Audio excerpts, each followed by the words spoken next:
Well, it is a new day. I quite literally come out here for like a couple hours at a time, work on the car, goof off in my garage because it's my game room essentially. So let me tell you guys where we're at. So as you guys remember, I poked the radiator and I went ahead and removed it off camera because it was pretty straightforward and I did it late at night at like 2 a.m. I was pretty tired, I didn't feel like recording, but let me explain to you guys what happened, what I did, so that way you guys can hopefully do it too. So as you can see right here, the radiator is off the car. These have this clamp on it. This one still has it on because I put it back on so I didn't lose it. This one, as you can see, it's already off. You're just gonna wanna take a pair of pliers and a flathead right here and just pop it off. You can then basically just pull and wiggle and fight this thing until it comes off the radiator and it'll drain and dump a bunch of coolant everywhere, so make sure you have a bucket. It got pretty messy last night. As you can see, I still have a towel down here, so yeah. I did clean it up though, and you know, we're in good shape now. So after you remove these coolant hoses, you are gonna have to disconnect this sensor right here.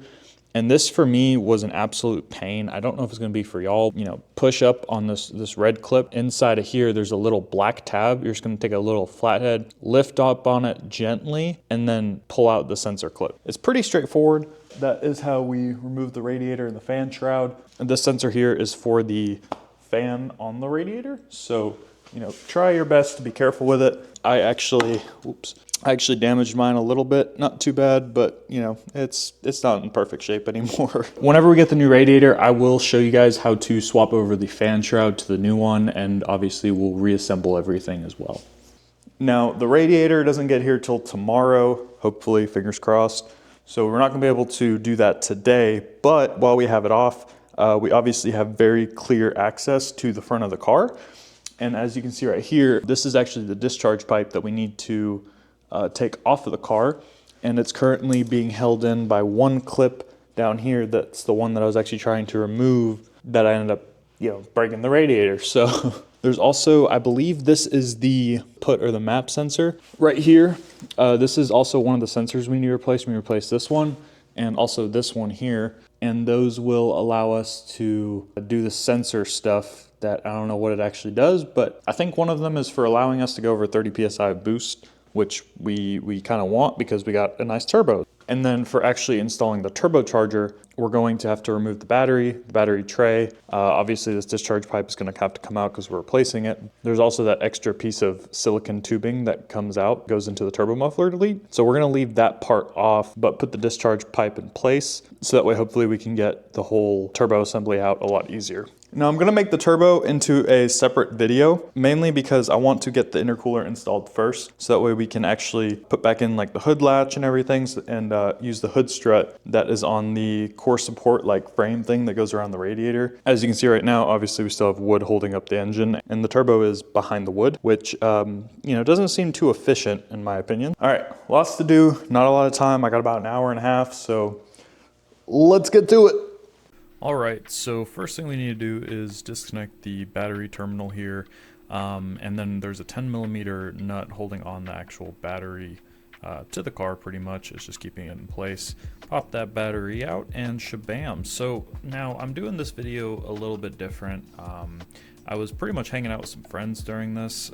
This night specifically I wasn't, but in the next clips that you'll see I was, and I had music playing pretty much the whole time, so I figured I would try something new, and that new thing would be us basically doing a voiceover and showing you guys clips of each step in the process. So what you see right here is we are removing the battery tray. There is a 10mm nut in the back that we just removed, and then there's a T30 holding in the battery tray on that right side there. You can see it's hard to see in the frame actually, but it's over there. It's on the right side, and now we are trying to get out the turbo discharge pipe, and this was kind of a pain, but once you unbutton like all the bolts and take off all the clips, you pretty much just kind of fight it and wiggle it out. There's no good way for me to show you this. It was like 30 minutes of me just basically wiggling it, so we managed to get that in, and honestly it wasn't the easiest thing, but it's definitely not hard as long as you just take your time and try to do it right. So at this point we're putting on the insulating, not insulating, but the foam strips on the inside of the intercooler. These are going to basically go up against the radiator, and there's two little ones also that go in the tabs on top of the intercooler charge pipe mounts, I want to say. But anyways, so this is the new radiator. We ended up getting a KOYORAD, whatever, it's from Eurotuning. But I was looking at OEM replacements and they were pretty expensive, and it seemed like the quality was pretty bad, you know, around like the border of it. So I figured why not just get a little bit of a nicer radiator and hope for the best. And so far, honestly, it's really, really nice. It definitely feels like it's better quality, and yeah, can't complain. But one other thing that we have to do now is we have to pop over the fan onto the new one, and basically there's two clips on each side, one on the top and one on the bottom, and you're gonna have to basically pop those out. I used my thumb. It's not too difficult. You should be able to see it once you actually pull that radiator out. Most of you guys probably won't even need to be doing this part. It's just because I literally you know, destroyed mine pretty much. So anyways, we are now throwing on the charge pipes back onto the throttle pipe and the turbo discharge pipe. Those have clamps. I believe I was using the OEM, or not the OEM, the Do88 clamps that came with the intercooler, and those were 8mm bolts that you can just use a socket on, tighten those down, and now you can see right there, that is our T-map sensor, I believe, foot sensor, one of the two. They look different, so you should be able to tell them apart if you got both of them, or even just one of them really. But that was, I believe, a T30 on there, and yeah, very easy, just pops right out. But as you can see right there, we just reconnected the radiator, and now we are trying to put back on the intercoolers. So reconnecting the radiator, like I just kind of showed y'all, it's not difficult. You just pop back on the coolant lines, put in the little clips that they have on there, and you should be pretty much done. There is also that sensor behind there that you're going to want to plug in. I did that a little bit later, which you'll see, but right here we're throwing on the intercooler, and there's these clips up there at the top that you can kind of see me pushing on, and those need to interlock with the radiator to get them connected, because they're going to be sitting inside of that frame housing that's kind of sitting there in the background behind me right now. But you can see me and my buddy Caleb right now just kind of fighting it, and honestly a lot of this job was just fighting stuff, fighting the charge pipes here, as you can see. So you know, it's fun. It's definitely not difficult, but it is time consuming, and honestly the best piece of advice I can give you is what you did to get everything off, it's literally that in reverse. The only thing that's different is the last step, which obviously you'll see when we get there. But you know, right now we're still just kind of struggling with the charge pipes. Honestly, it's not difficult. It's just me being dumb and, you know, not knowing what I'm doing pretty much. So yeah, anyways, we ended up getting those on, and now we need to put back on the core support frame. I don't know what it's called, but that's what we're calling it. And this is the thing that has like your trunk latch, or your hood latch, and everything else, you know, like your hood strut. But this is basically just gonna have to slide over the intercooler and the radiator. Now, lining this part up, honestly, it quite sucked. But we ended up, you know, just kind of messing with it for a while after realizing that it probably wasn't gonna get lined up like this. So we just decided to try and plug in the radiator sensor while we're at it, or well, I guess it's the fan sensor for the radiator, but whatever, tomato, right? So right here, we ended up putting a tire underneath of it to hold it up, so we could kind of just at least get it lined up enough with the brackets there. And right here, I'm just kind of grabbing all the wires out and moving them to where I can get to them later, because it gets kind of cluttered in there. But onto the fun part, finally putting back in the headlight. And yeah, you just gotta line it up. Honestly, this was kind of where I started messing up a lot, because I failed to realize that you pretty much need to leave things a little bit loose, and this resulted in me basically going back and forth and loosening and tightening stuff over and over again, trying to adjust the intercooler frame, or the, you know, core support frame, whatever you want to call it, and trying to get it lined up. So that didn't end up working, And we decided instead to start dancing to Lil Wayne and Usher, pretty much. That's where the video ends. If you enjoyed, like, comment, subscribe. See you in the next one. Adios. I'm just kidding. Anyways, we are now basically just trying to put in the other headlight. As you can see, it's pretty much the same on the other side, but there is like one different bolt, which I tried my best to show you like the location of where it's at. I had my buddy Jin filming, so huge thank you to him for this, because it would have turned out way worse.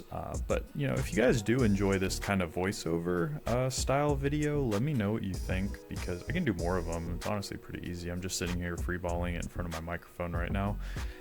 But anyways, we're just kind of putting back in the bolts right now, as you can see, but I do want to go ahead and mention this next part that you're going to see, which is me kind of cutting the AC condenser a bit, was filmed the next day after this. And then obviously the final clip, which you'll see of me kind of just lining it back up and putting back on the crash bars, core support, whatever it's called, happened the day after that. So this was a long process.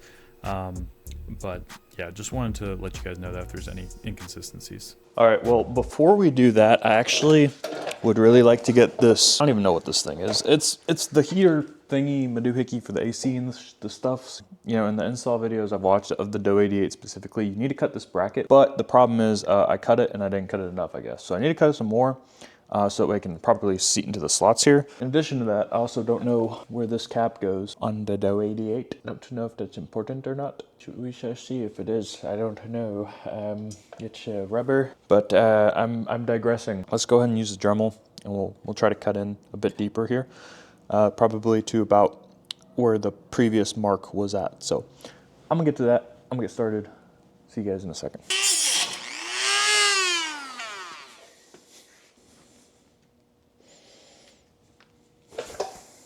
So I had to modify all of the brackets on the AC condenser, or whatever this thing's called, to be able to get it to fit properly. So as you can see there, I just kind of took a Dremel tool, cut it, and we were able to now fit it on so it looks kind of how it should, I think. It has been a minute. I have installed my turbo and everything, and I need to put back on the crash bar now to kind of finish off the intercooler install portion, and basically put my car back together to the point to where I can put on the new blaze intake. So that's what we're gonna do. I did make an oopsie, and I made a big oopsie. We officially have the very first zip tie on the car, and I basically accidentally hooked up this bolt right here. We only have these two now.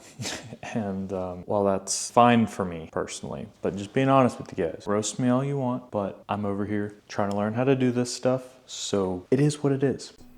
All right, now jumping back into the future, we are going to be putting on the crash bar, core support, I don't know what it's called. That big metal thing that sits in front of all this stuff that the bumper goes into and all that, that's what we're putting on. So I was doing this by myself, and I was struggling because I was like, why is this not working? And then I realized that this big metal piece that I'm holding up right here has two bolts that go in on the sides into the core support frame, as well as the 4 bolts that go into those big plates that are coming off the front of the car underneath the headlight. So what I had to do was essentially push it up enough using the jack with the wood underneath, so it didn't like damage one spot on the frame. You know, jack it up enough to where the headlights would start lining up again, and eventually I got it to where all the holes are lined up, and it's just kind of fiddling with the height. You just got to get it right. It's got to be a certain spot. But once you kind of do that, I use the chair to support up the frame, kind of going around, hand threading in the bolts, and you know, essentially just tightening everything down. So that's what you'll see over here for the next couple minutes. But anyways, I wanted to talk with you guys for a second. So I know this video was very sporadic. To be honest, I had never done anything quite as hard as this job, and while I do say in the video like you can definitely do it, you 100% can, don't get me wrong, but you know, someone like me that doesn't know a ton about these cars, this was like the first real big job I've done, and it taught me a lot. So I tried to apply what I was, you know, learning as far as filming and also techniques just when I was doing the turbo install. So I think that video turned out pretty good as far as the amount of footage that I got and different angles and stuff. but this specifically was very difficult for me in all regards, so I hope you guys can learn from it and enjoy it. It's not that difficult. I promise. If you have some will, you can do it. It is not fun, but you will learn a lot, and it'll make you a lot more comfortable working on the car. I pretty much didn't even understand fully how the turbo system worked prior to installing this and doing the discharge pipes and everything, and then it was like, oh, this starts making sense, because the air goes in the intake, goes out the discharge pipe into the intercooler through the charge pipes, goes out the other side into the throttle pipe, into the engine. The air goes and does the air stuff with the combustions and the all the fire and blah blah blah blah blah. So then the air goes out through the downpipe, and if I'm talking foreign right now, it's totally fine. I'm just rambling, but anyways, it was a fun job, and I'm glad I did it, even though it really tested me at a lot of points and took me a long time. Like, this whole last two videos, this video and the previous one, of doing this install was over the span of 2 weeks, and that doesn't sound like a long time, but trust me, when your car is down for 2 weeks, it sucks, and it feels like it is going on forever. So yeah, I just wanted to hopefully give you guys some words of encouragement. If you're thinking about doing this job, try and do it yourself. There were plenty of points where I was like, man, I'm gonna call someone to come over here and finish this for me, because I'm tired of it, and you just gotta push through, save some money, because building cars is expensive. But anyways, if you guys enjoyed the video, make sure you like, comment, subscribe, and if you are curious about how to install the bumper, it's basically what you're doing. Just do what you did to take it off, just do it in reverse. But I do have that splitter install video, and that kind of goes over that a bit as well, so make sure you check that out if you need help with the bumper installing portion. But yeah, anyways, y'all have a good one. Peace out, be safe, and see you guys in the next video for the turbo. Adios.